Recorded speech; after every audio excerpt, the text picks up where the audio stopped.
Hello my 9th class student, how are you. मैं अरुण शर्मा, आपका physics teacher, एक बार फिर स्वागत करता हूं आपका आपके channel A base physics for you पर। 9th क्लास स्टूडेंट, हमने अब तक प्रीवियस पार्ट में जो मोशन का हमारा पार्ट 1 था उसमें स्टडी कर लिया था about the motion, about the rest और उसके बाद velocity and other factor.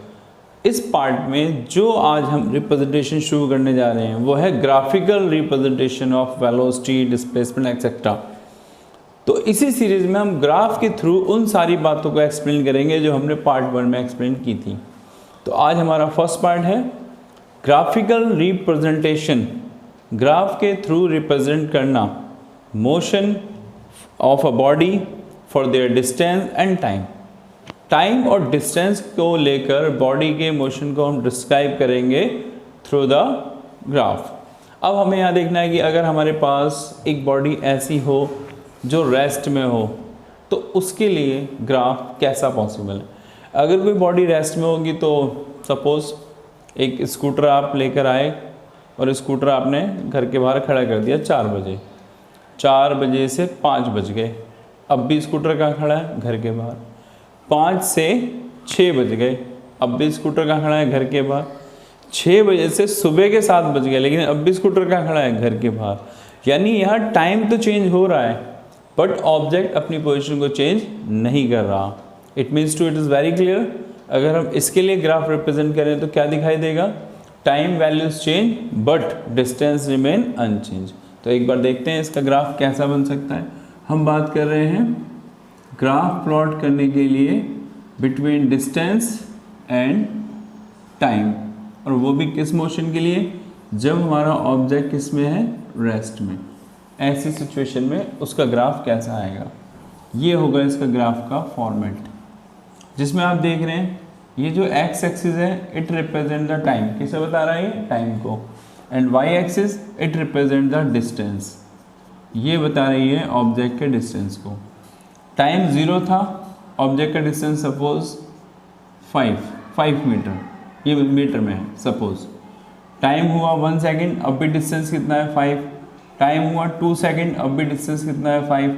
Time हुआ 3 सेकेंड, अब भी डिस्टेंस कितना है? 5। यहाँ पे आप क्या देख रहे हैं? टाइम तो चेंज हो रहा है बट डिस्टेंस नॉट चेंज। ये ग्राफ आपको ये बताता है कि इसमें टाइम के अकॉर्डिंग ऑब्जेक्ट अपनी पोजीशन को चेंज नहीं कर रहा।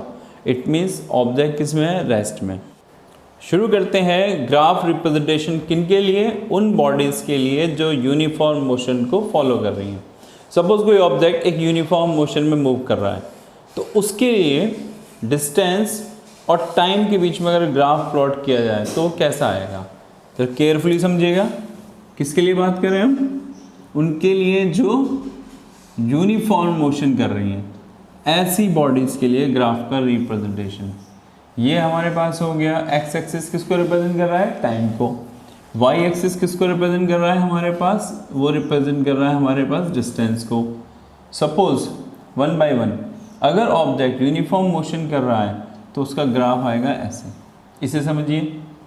इसमें यह बताया गया है कि अगर ऑब्जेक्ट 0 से इंक्रीज करके टाइम अपना t1 तक ले जाता है, उसका डिस्टेंस हुआ सपोज s1। नेक्स्ट राउंड में उसका टाइम t1 से इंक्रीज होके t2 हो जाता है, तो इस सिचुएशन में डिस्टेंस हो गया s2। यहाँ पे गौर करने वाली बात है कि अगर t1 और t2 के बीच का डिफरेंस कांस्टेंट है तो s1 s2 के बीच का डिस्टेंस भी कांस्टेंट होगा। मतलब अगर एग्जांपल t1 से t2 का ड्यूरेशन ऑफ टाइम है 1 आवर, तो हर अगले 1 आवर में जो डिस्टेंस कवर करेगा वो भी सेम होगा। यानी t1 से t2 तक जाने में उसने अगर s1 से s2 तक का डिस्टेंस कवर किया है और उसका सपोज टाइम इंटरवल t3 हो जाता है, ये जो डिफरेंस है t1 से t2 का उतना ही डिफरेंस t2 से t3 के बीच का भी है, तो जो डिस्टेंस s1 से s2 का आएगा वही डिफरेंस s2 से s3 का भी होगा। ये हमारा मोशन होता है यूनिफॉर्म मोशन, जिसमें साफ दिखाई दे रहा है कि object fix duration of time में कांस्टेंट डिस्टेंस ट्रैवल कर रहा है। यहाँ टाइम का डिफरेंस सेम है तो यहाँ डिस्टेंस का डिफरेंस भी सेम है। ये ग्राफ कहलाता है हमारा यूनिफॉर्म मोशन ऑब्जेक्ट्स के लिए ग्राफ। किस किस के बीच में? Between the distance and time.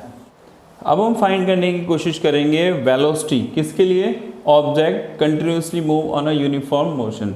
एक ऑब्जेक्ट अगर यूनिफॉर्म मोशन में मूव कर रहा है तो उसकी वेलोसिटी या स्पीड कितनी हो सकती है? जरा इस ग्राफ को देखिएगा। वो O से T1 टाइम तक पहुंचा, यानी पोजीशन A पर पहुंचा, जहां पर टाइम T1 है और डिस्टेंस S1। थोड़ी देर बाद वो पहुंच गया पोजीशन B पर, जहां टाइम हो गया T2 और डिस्टेंस हो गया S2। A से B तक कैलकुलेशन कर लेते हैं। A से B तक जाने में उसने एक्स एक्सिस के साथ कितना एंगल बनाया? थीटा। तो ये पॉइंट हो गया हमारे पास C। हमें क्या फाइंड करनी है? हमें फाइंड करनी है यहाँ पर उसकी वेलोसिटी। तो फर्स्ट थिंग, वेलोसिटी का फॉर्मूला क्या होता है? क्या होता है भाई फॉर्मूला वेलोसिटी का? वेलोसिटी का फॉर्मूला होता है डिस्प्लेसमेंट अपॉन टाइम।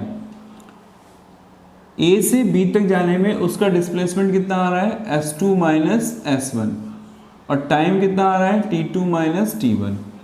ये वेलोसिटी का फॉर्मूला हुआ। आखिर ये S2 माइनस S1 किसके इक्वल है? ये इक्वल है हमारे पास BC के। और दूसरी बात, T1 यानी T2 माइनस T1 किसके इक्वल है? हमारे पास AC के। तो वेलोसिटी का फॉर्मूला इस वाले ट्राइंगल के लिए क्या निकल के आ रहा है? BC upon AC। और इस ट्राइंगल में BC अपॉन AC क्या है? परपेंडिकुलर अपॉन बेस, जिसको हम लोग बोलते हैं tan थीटा। तो इस तरीके से वेलोसिटी किसके इक्वल आ रही है? tan theta.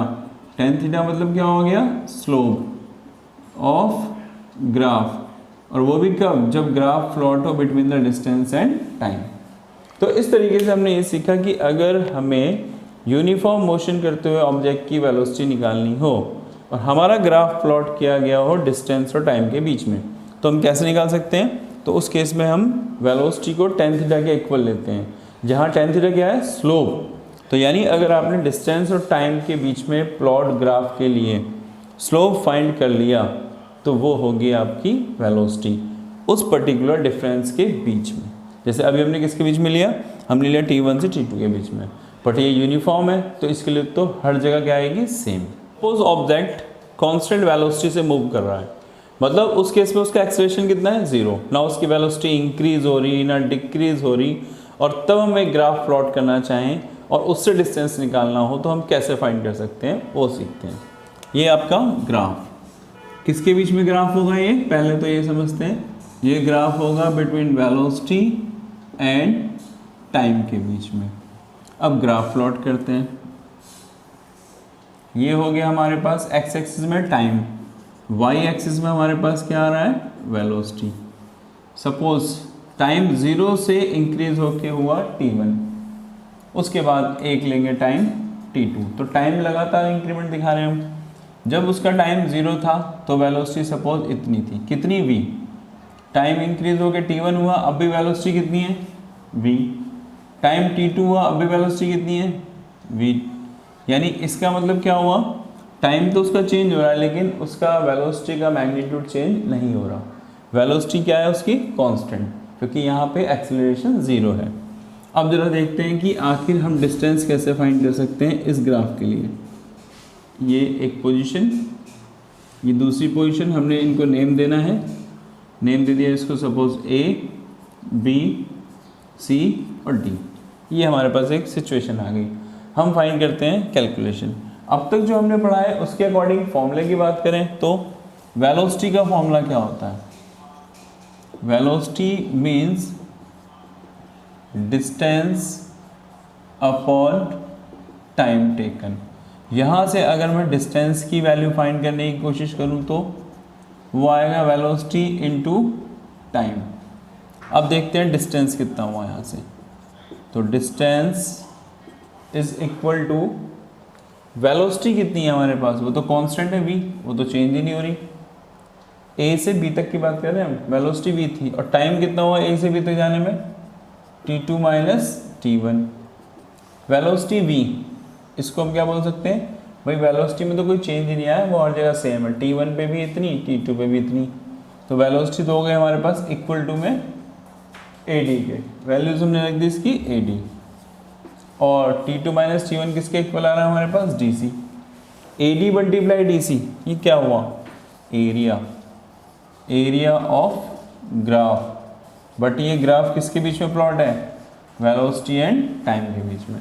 तो इस तरीके से गौर करिए, अगर आप एक कांस्टेंट वेलोसिटी से मूव करते हुए ऑब्जेक्ट के लिए फाइंड करना चाहते हैं डिस्टेंस कितना होगा ग्राफिकली, तो आपको कैसे निकालना पड़ेगा उसका डिस्टेंस जो भी वो शेप बना रहा है, जैसे यहाँ ए से बी तक जाने में शेप क्या बननी है उसकी, ये शेप, इसका एरिया फाइंड कर लें। ये जो एरिया मिलेगा वो किसके इक्वल होगा, डिस्टेंस के। Is it clear? इसके अलावा अगर ट्राइंगल बने, ट्रेपेजियम बने, कुछ भी बने, वो एरिया फाइंड कर लें, और वो एरिया अगर आपका ग्राफ प्लॉट है between the velocity and time तो बराबर हो जाएगा डिस्टेंस के। सीखते हैं कि कैसे हम एक्सेलरेशन की वैल्यू फाइंड कर सकते हैं अगर हमें वेलोसिटी और टाइम के बीच में ग्राफ प्लॉट है तो, और वो गिवन है। तो फर्स्ट ऑफ ऑल एक ग्राफ को समझते हैं, एक एग्जांपल। ये अभी जो हमने ग्राफ खींचा था सेम वही है। हमारे पास ग्राफ में क्या दिखाई दे रहा है, ऑब्जेक्ट पोजीशन ए पर था तो उसका टाइम t1 था, वेलोसिटी v1। थोड़ी देर बाद पहुंच गया पोजीशन बी पर जहाँ टाइम हो गया t2, वेलोसिटी हो गई v2। ए से बी तक जाने में उसने x एक्सिस के साथ कितना एंगल बना रखा है, थीटा। हमें क्या फाइंड करना है, हमें फाइंड करना है उसका एक्सेलरेशन। चलो देखते हैं कैसे निकलेगा। एक्सेलरेशन का फॉर्मूला होता क्या है, velocity change upon time taken. यहाँ पे वेलोसिटी में कितना चेंज हो रहा है, v1 से v2। टाइम कितना चेंज हो रहा है, t1 से t2। तो हम सीधे सीधे शब्दों में ये कह सकते हैं कि वेलोसिटी चेंज मतलब हो गया v2 माइनस v1, और टाइम चेंज मतलब t2 माइनस t1। इस v2 माइनस v1 को जरा ग्राफ में देखो, ये किसके इक्वल है, bc। तो हम इसको क्या लिख सकते हैं, bc। t2 माइनस t1 को हम देख पा रहे हैं किसके इक्वल है, वो ac। और इस ट्राइंगल में जरा गौर से देखिएगा, bc perpendicular, ac base. Perpendicular upon base क्या हो गया, tan थीटा, यानी स्लोप किसके बीच में नहीं, ये है स्लोप हमारे पास वेलोसिटी और टाइम के लिए। तो इट इज़ वेरी क्लियर, अगर आपके पास वेलोसिटी और टाइम को लेकर कोई ग्राफ गिवन है तो उसमें आप सीधा निकालिए स्लोप, और वो स्लोप जो निकलेगा उस स्पेशली दो किसी भी पॉइंट के बीच में, वो होगा उन दोनों पॉइंट के बीच में उसका एक्सेलरेशन। अगर मोशन आपका यूनिफॉर्म है, एक्सेलरेशन सब जगह सेम आएगा, और नॉन यूनिफॉर्म है तो इसकी वैल्यू वेरी करती रहेगी। तो अब तक की सीरीज़ में हमने ये सीखा कि अगर वेलोसिटी और टाइम के बीच में ग्राफ प्लॉट है तो वेलोसिटी और टाइम के बीच के ग्राफ का जो स्लोप होता है वो हमें देता है एक्सेलरेशन। मींस वेलोसिटी और टाइम ग्राफ के लिए स्लोप की वैल्यू इक्वल टू एक्सेलरेशन, और वेलोसिटी और टाइम के ग्राफ के लिए एरिया जो भी शेप डेवलप हो रही है उसकी value equivalent to the distance. तो अगर डिस्टेंस निकालना है तो एरिया पता होना चाहिए, एक्सेलरेशन निकालना है तो स्लोप पता होना चाहिए। If your graph plot between the velocity and time. अब ये जो इक्वेशन ऑफ मोशन है इनको हम इसी कॉन्सेप्ट के बेसिस पर ड्राइव करते हैं। सबसे इंपॉर्टेंट है, क्वेश्चन आते ही आता है। तो पहले इक्वेशंस देख लेते हैं कौन कौन सी है। इक्वेशन ऑफ मोशन है पहली, v equal to U plus A T. v equal to U plus A T, इसमें v क्या है, v is a final velocity, u initial velocity जिससे ऑब्जेक्ट ने स्टार्ट किया है अपना मोशन, a एक्सेलरेशन जिससे पता चलता है कि वो अपनी वेलोसिटी को कितनी रफ्तार से चेंज कर रहा है, रेट कितना है वेलोसिटी चेंज होने का, और t टोटल मोशन का ड्यूरेशन ऑफ टाइम, आखिर ये मोशन कितनी देर तक हुआ। सेकेंड इक्वेशन होती है हमारे पास x is equal to U T plus half A T square. इसमें x क्या है, डिस्टेंस, मोशन के दौरान जो ऑब्जेक्ट ने डिस्टेंस कवर करी वो, u फिर से इनिशियल स्पीड, t फिर से टाइम, a अगेन एक्सेलरेशन और t फिर से टाइम। इसमें हमारे पास इसी सीरीज में थर्ड इक्वेशन आती है v square equal to U square plus 2ax। इसमें सब कुछ वही, v final speed, u initial speed, a acceleration और t टाइम। ये हमारी तीन इक्वेशंस हैं मोशन की, जिन्हें अब हम ड्राइव करेंगे by the help of graphical method. और ग्राफिकल मेथड में एक बार फिर से बता दूं, वेलोसिटी और टाइम के बीच में अगर ग्राफ प्लॉट है तो स्लोप देगा एक्सेलरेशन, एरिया देगा डिस्टेंस। बस इसी कॉन्सेप्ट पर हमें काम करना है।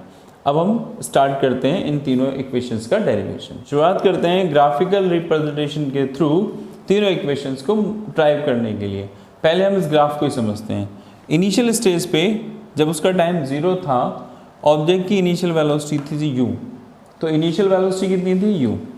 After duration of some time, कितने टाइम बाद, सपोज t टाइम बाद, यानी b पहुंचते पहुंचते उसका टाइम कितना हो चुका है t, तो t टाइम बाद उसकी वेलोसिटी सीधा हो गई v। तो b से लेकर e तक वेलोसिटी कितनी है उसके पास v, फाइनल स्पीड। जो उसने x एक्सिस के साथ एंगल बनाया इस दरमियान वो कितना है हमारे पास, थीटा। अब हम फाइंड करने की कोशिश करते हैं इस ग्राफ के थ्रू पहले इक्वेशन को। यहाँ पे फर्स्ट इक्वेशन होती है v equal to U plus A T, इसको हमें फाइंड करना है। इसमें v क्या बताया था, फाइनल स्पीड, u क्या बताया था, इनिशियल, a एक्सेलरेशन। एक बात और, आपको ये तो मालूम है ना एक्सेलरेशन का मतलब क्या होता है। अगर हमने वेलोसिटी और टाइम के बीच में ग्राफ प्लॉट किया है तो एक्सेलरेशन का मतलब होता था tan थीटा, यानी कि स्लोप। समझाया था शुरुआत में ही कि अगर वेलोसिटी और टाइम के बीच में ग्राफ हो तो स्लोप आपको तुरंत वैल्यू निकाल के दे देगा एक्सेलरेशन की। तो अगर मुझे एक्सेलरेशन निकालना है तो क्या निकालना चाहिए यहाँ पे मेरे को, स्लोप। अब स्लोप कैसे निकालेंगे वो देखिए, in the triangle E C D, दिख रहा है बोला ई सी डी, इसमें हम निकालने की कोशिश करते हैं स्लोप यानी tan थीटा। tan थीटा क्या होता है भाई, परपेंडिकुलर अपॉन बेस। परपेंडिकुलर कितना हमारे पास, ED, बेस कितना है CD। बात करते हैं ED की, E से लेकर D तक भाई पूरा डिस्टेंस है V और ये है U, तो ये बचा हमारे पास V माइनस U, और CD किसके इक्वल है, T के। ये हमें क्या मिल चुकी है, स्लोप की वैल्यू। बस कहानी खत्म। तो बाय इक्वेशन 1 एंड इक्वेशन 2 दोनों को इक्वल कर लो। Acceleration equal to v minus U upon T, cross multiply करते ही v minus U equal to A T, तो v equal to U plus A T. That is your first equation of motion. क्या करा हमने इसके अंदर, once again हमें first equation को वेरीफाई करना था। हमने देखा कि यहाँ पे स्लोप कितना बना रखा है इन्हें, थीटा, और एक्सेलरेशन किसके बराबर होता है, tan थीटा के। तो हमने इस ट्राइंगल से पहले tan थीटा ही निकाला।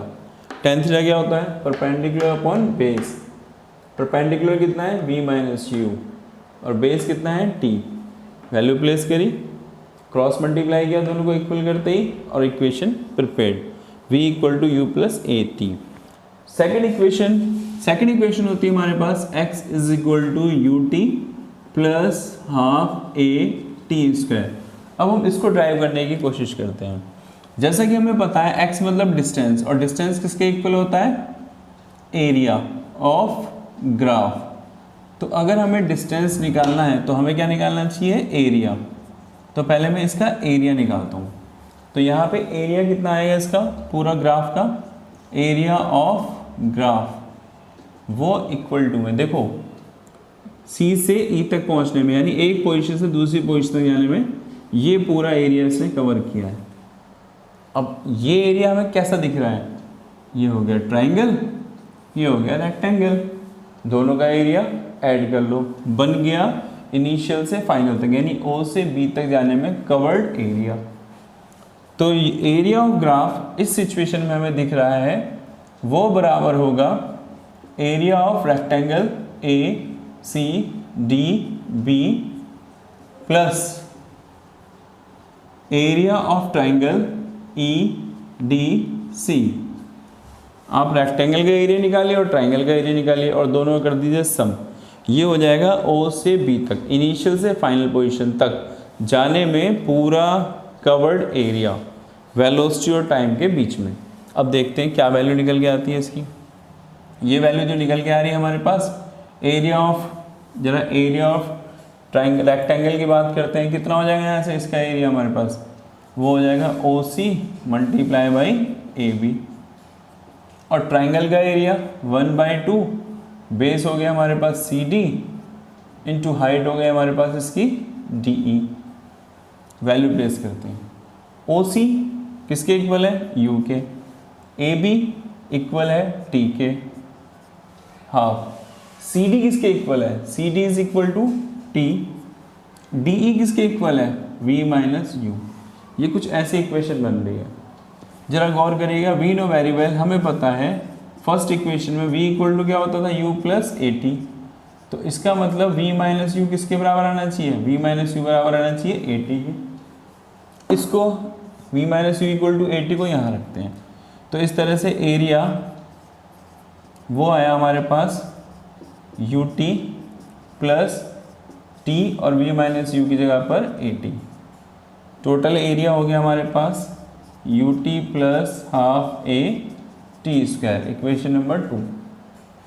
फर्स्ट को देखिए, डिस्टेंस किसके इक्वल है, area of graph. Area of graph हम निकाल चुके हैं, तो इसका मतलब by equation 1 and equation 2 distance x is equal to U T plus half A T square. ये हमने ड्राइव किया सेकंड इक्वेशन को। एक बार क्विक रिव्यू करते हैं, सेकंड इक्वेशन को ड्राइव कैसे किया। हमें क्या फाइंड करना था इसमें, डिस्टेंस। डिस्टेंस किसके इक्वल होता है, एरिया ऑफ ग्राफ। किस किस के बीच का, between the velocity and time.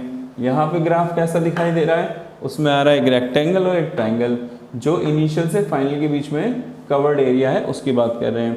तो टोटल एरिया कितना हो गया ग्राफ का, area of rectangle plus area of triangle. Rectangle का एरिया कितना हो गया, C A multiply O B, और ट्राइंगल का एरिया कितना हो गया 1/2 base C D into height E F. O C की वैल्यू कितनी है हमारे पास, यू। ए बी की वैल्यू कितनी है हमारे पास, T plus half. C D किसके इक्वल है हमारे पास, सेम टी के। डी ई की वैल्यू कितनी है, V minus U. First equation होती है v equal to U plus A T. यहाँ से अगर v माइनस यू निकालें तो किसके इक्वल आ रहा है, ए टी के। इस वैल्यू को प्लेस कर दीजिए, तो एरिया हो गया U T plus half T A T, यानी U T plus half A T square.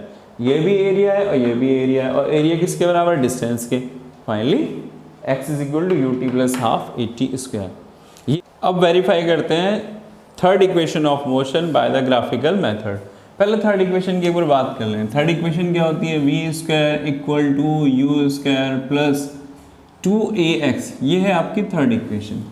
अब इसको कैसे निकालेंगे वो देखिए। अब तक आपको ये तो मालूम पड़ चुका था कि अगर आपको वेलोसिटी और टाइम के बीच का ग्राफ गिवन है तो वो डिस्टेंस कैसे निकलता है, वो निकलता है उसके एरिया के इक्वल। इसी कॉन्सेप्ट के अकॉर्डिंग फिर से चलते हैं। डिस्टेंस किसके इक्वल होता है, एरिया के। अब जरा एरिया ऑफ ग्राफ थोड़ा सा ध्यान दीजिएगा। ये हमारे पास जो शेप बन रही है इसको ट्रेपेजियम भी तो बोलते हैं, तो सीधे सीधे इस ट्रेपेजियम का जो पूरा एरिया है वो भी तो इक्वल टू डिस्टेंस हुआ।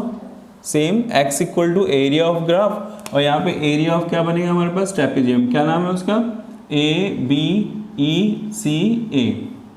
Area of trapezium A B E C ए।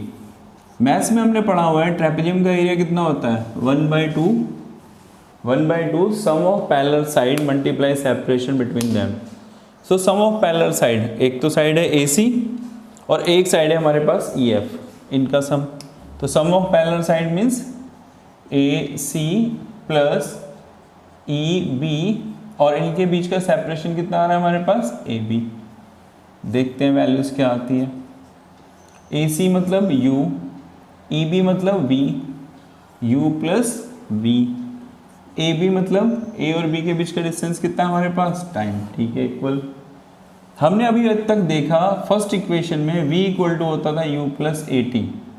यहाँ से t की वैल्यू किसके इक्वल आएगी, v माइनस यू अपॉन ए, अगर हम टाइम की वैल्यू फाइंड करें। और इसको मैं अगर प्लेस कर दूँ इसमें तो x is equal to 1/2 v plus U ये रहा, और टाइम की value v minus U upon A. Cross multiply करते हैं, 2ax equal to V square minus U square. Simply it means V square equal to U square plus 2ax। ये हमने find की third equation. जरा एक बार फिर से रिकॉल करते हैं। मैंने कहा इस बार फिर से हमें डिस्टेंस का मतलब होता है एरिया ऑफ ग्राफ। यहाँ पे जो ग्राफ की शेप दिख रही है वो ट्रेपेजियम की फॉर्म में दिख रही है, तो इसलिए हम कह सकते हैं डिस्टेंस किसके बराबर है, area of trapezium A B E C ए।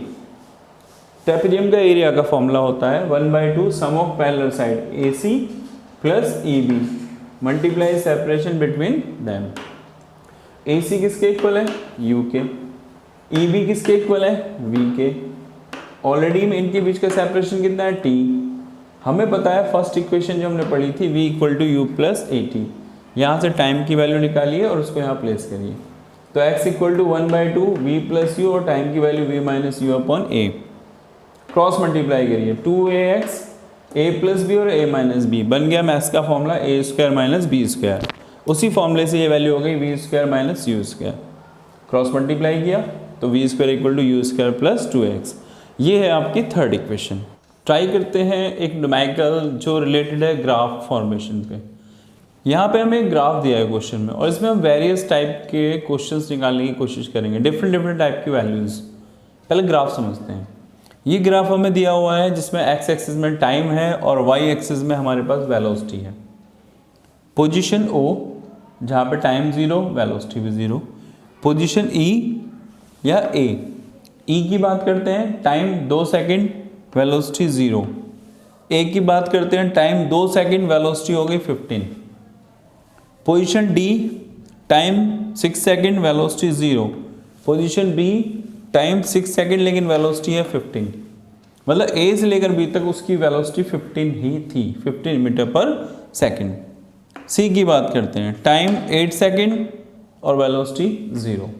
यहाँ पे हमें डिफरेंट टाइप के क्वेश्चन पूछे जा सकते हैं। Suppose first question, find the distance covered by the object in first 2 second.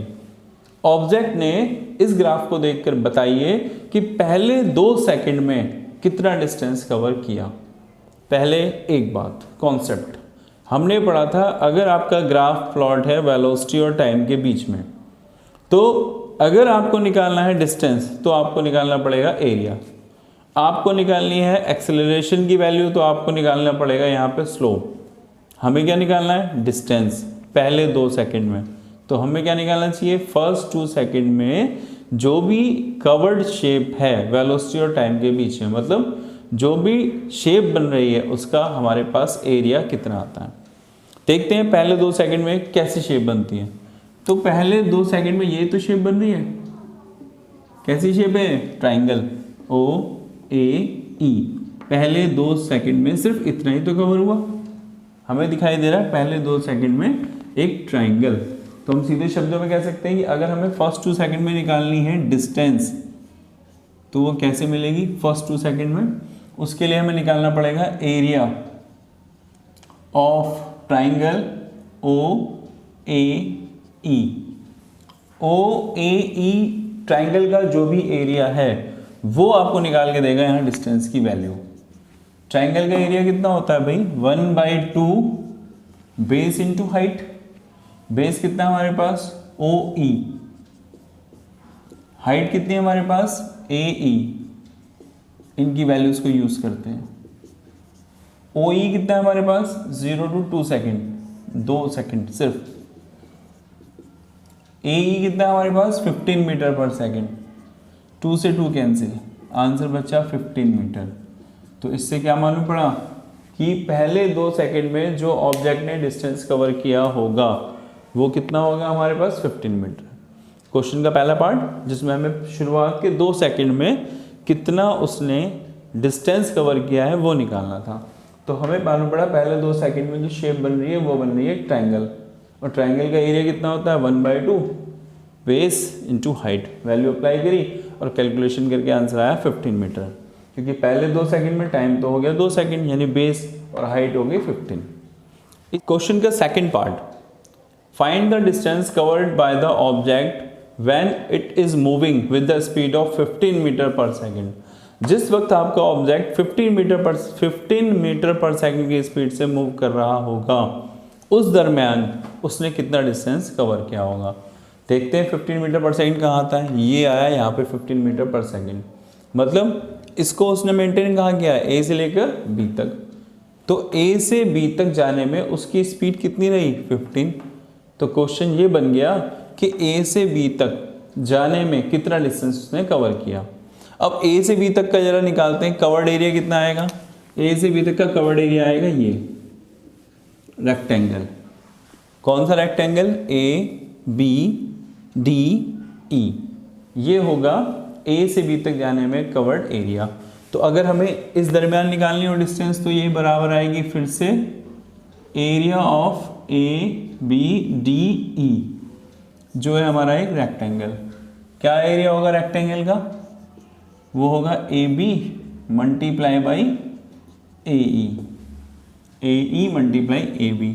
जो वैल्यू प्लेस करते हैं, ए बी की वैल्यू कितनी है, ए बी की वैल्यू है हमारे पास, देखो कौन से, ये 2 पर था और ये 6 पर था, तो ए बी की वैल्यू हो गई 6 माइनस 2।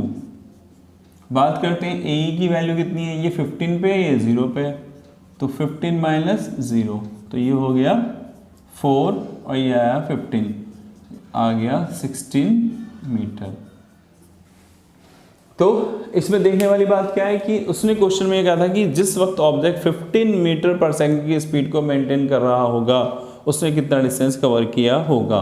तो हमें ग्राफ में देखने में पता चलता है कि ए से बी तक जाते वक्त ही उसकी स्पीड 15 है, बाकी हर जगह तो डिस्टेंस मतलब स्पीड उसकी अलग अलग है। तो हमें क्वेश्चन ये बन गया कि ए से बी तक जाने में डिस्टेंस कितना निकालो। शेप बनी रेक्टेंगल और इसका एरिया क्या होता है, L into B. Formula apply करा, ए बी कितना है हमारे पास, ए बी की वैल्यू आ रही है हमारे पास 6 माइनस 2, ए की वैल्यू कितनी आ रही है 15 माइनस 0, दोनों को मल्टीप्लाई करते ही कितना आंसर आया 16। मतलब ए से बी तक जाने में ऑब्जेक्ट ने कितना डिस्टेंस कवर किया होगा 16 मीटर। ये इसी सीरीज में वो आपसे ये भी पूछ सकता है find the distance travel by the object in last 2 second. आखिरी के 2 सेकंड में ऑब्जेक्ट ने कितना डिस्टेंस कवर किया होगा। जरा ग्राफ में फिर से पहुंचिए, आखिरी के 2 सेकंड क्या है, 6 और 8 ही तो है। 6 और 8 सेकंड के बीच में जो उसने एरिया कवर किया है वो कौन सा है, ये तो एरिया है हमारे पास, यानी ट्राइंगल। कौन सा ट्राइंगल, बी डी सी। तो अगर हमें आखिरी 2 सेकंड में निकालना है डिस्टेंस तो हमें निकालना पड़ेगा बी सी डी का एरिया और वो होगा डिस्टेंस के इक्वल। तो अब की बार लास्ट 2 सेकंड में जो डिस्टेंस है वो है area of B C D. जरा देखिए ट्राइंगल शेप है, ट्राइंगल का एरिया कितना होता है 1/2 बेस इंटू हाइट। बेस हो गया हमारे पास DC और हाइट हो गया हमारे पास BD। इनकी वैल्यू प्लेस करते हैं।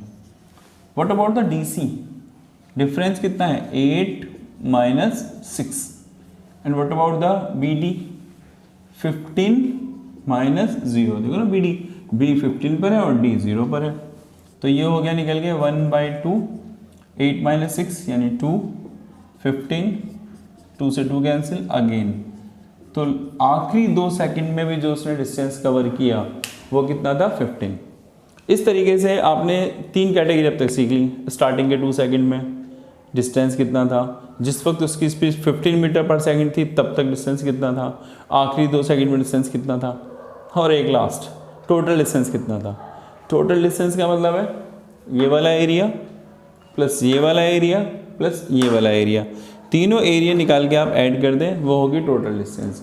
यहाँ कितना था 15, इसमें कितना था 16, यहाँ कितना था 15।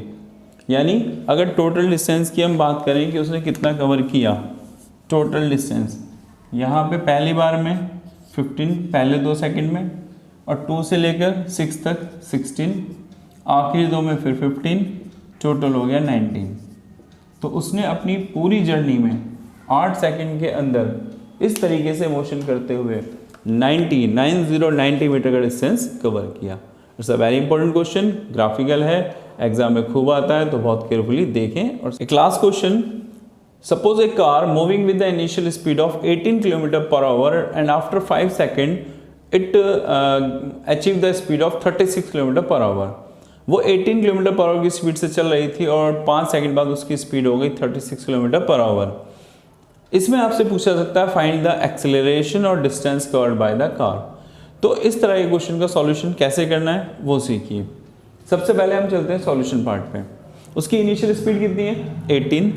जब भी आपको km/h को कन्वर्ट करना हो मीटर पर सेकंड में, बहुत केयरफुली 5/18 से मल्टीप्लाई कर दीजिए, आप इजीली कन्वर्ट हो जाएंगे km/h से मीटर पर सेकंड में।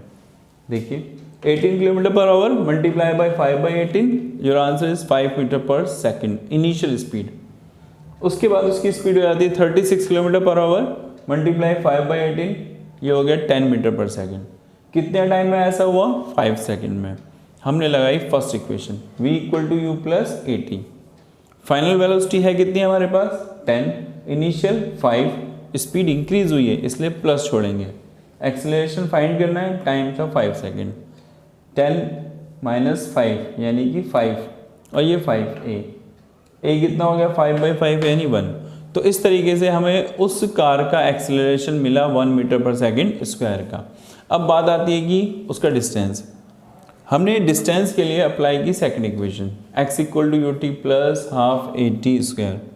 इनिशियल वेलोसिटी 5, टाइम भी 5, प्लस 1/2 एक्सेलरेशन 1, टाइम 5 का स्क्वायर, 5 5 जा 25, यहाँ 5 का स्क्वायर 25 / 2 यानी हो गया 12.5। दोनों को सम किया इस 37.5। तो इस तरीके से आपने न्यूमेरिकल्स एंड एक्सेट्रा यानी कि सब चीज़ सीखी अबाउट द मोशन। तो क्लास 9th के स्टूडेंट्स आखिर आपने पहला चैप्टर अपना फिनिश किया। इसमें आपने डेरिवेशंस, थ्योरी, न्यूमेरिकल्स सारे पार्ट ऑलमोस्ट कवर कर लिए हैं। अब रह जाता है असाइनमेंट। तो इसी वीडियो के लास्ट में डिस्क्रिप्शन बॉक्स में आपको आपके सारे असाइनमेंट मिल जाएंगे, जहाँ से आप उन्हें निकाल के अपने सारे क्वेश्चन सॉल्व करके ट्राई कर सकते हैं। और फिर भी अगर आपकी कोई प्रॉब्लम है, आपके कुछ क्वेश्चंस हैं, तो वो आप हमें कमेंट बॉक्स में लिख कर दे सकते हैं या फिर डायरेक्ट व्हाट्सअप कर सकते हैं। व्हाट्सअप नंबर आपको लास्ट में मिल ही जाता है। और आपकी जो भी प्रॉब्लम्स हैं उनको हम स्पेशली नेक्स्ट वीडियो में एक्सप्लेन करेंगे ताकि प्रॉब्लम आपको क्लियरफाई हो पाए। होप सो वीडियोस आपको समझ में आ ही रही होंगी और कंटिन्यूसली आप वॉच कर ही रहे होंगे। थैंक यू, शब्बा खैर, enjoy, stay at your home.